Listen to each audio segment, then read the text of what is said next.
Alright, I had a minor technical difficulty on that last video, so I'm going to go through this again. Next 2 pages. We have this new equation right here, which says the left side, which is f of x equals x minus 2 minus 3, has got to be less than the right side, which is 1. Right? Graphing 1 would be just putting a line right at 1. Okay. And graphing this guy is right 2 and down 3. So if I started at 0, 0, and went right 2, down 3, my vertex would be here. And then up 1, over 1, up 1, over 1, until I get to the line over here at 6. Right? That's when 6 meets it. Now if I went left 1, up 1, left 1, up 1, left 1, up 1, left 1, up here, I'm going to get to this line at negative 2. And if I look at that, in fact, it's a good thing I went back, right? It looks like I touched that line at 6 over here. So let's go. It says the intervals, it wants to know when the left side, f of x equals x minus 2 minus 3, lies beneath or below g of x equals 1.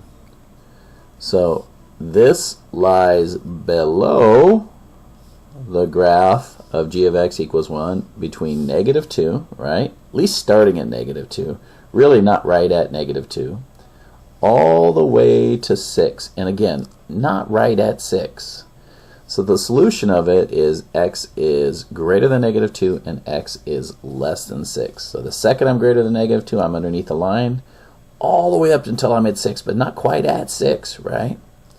So if you skip to this, it says in part B, is there another way to write it? Well, there is, right? I don't have to write x is greater than negative 2 and x is less than 6, right? Because I can be both at the same time.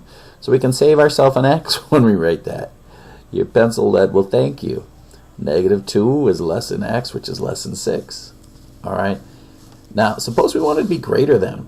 All right? What if we switched it and said, hey, when are we above this line, right? When am I going to be above the line? Well, I'm above the line greater than 6 and less than negative 2, which is something I could write like this, but I can't write it like I could write less than, because I can't be less than negative 2 and greater than 6 simultaneously, so I can't write it. All right, so how about this guy down here? It wants to know when this, and let's write it, f of x equals the absolute value of x plus 1 minus 4 is less than or equal to negative 2. So if we draw negative 2 in here, and then we draw this left 1 down 4, and then we apply our slope up 1 over 1, up 1 over 1, there's 1, up 1 over 1, up 1 over 1, there's 1. And we can see that I'm below it starting at negative 1, also equal to, because they gave us a different sign up here, and I'm below it all the way up until 3, negative 3 right here, and also equal to because of that line. And I get this, I get x's can both, oh, well, again, good thing I'm doing this. X can be both greater than or equal to negative 3 and less than or equal to 1 simultaneously, so I can write it like that. We got a little bit more. I'm going to go ahead and do the next one, and then we'll take time and do practice together on the next page. So how do we solve it algebraically? Well, the answer is we solve it algebraically the same way we solved the standard absolute values, with one exception, and I'll show you that exception. The exception has to do with what you do with the sign. There are 2 distinct things that can happen, right? If you start off with x being greater than a number, you're going to get a less than and greater than.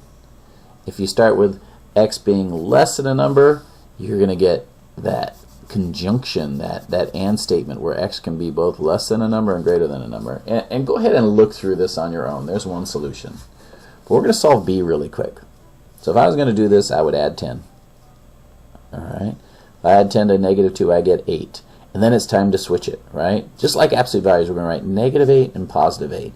But here's where the thing comes in. Because I'm changing that 8 to a negative 8, it's just like multiplying it by negative 1. This is going to be where people mess up. Your sign turns around, right? My less than or equal to 8 turns into greater than or equal to negative 8. Then you just write it regular over here, less than or equal to 8. If we subtract 4, we get greater than or equal to negative 12, and less than or equal to 4. So my solution set is an AND statement, right? I am both greater than negative 12 and less than 4. I'm sorry, I think I did that less than positive 4. That's correct. So I can do both of those. X can be greater than negative 12 and less than or equal to 4 at the same time. All right.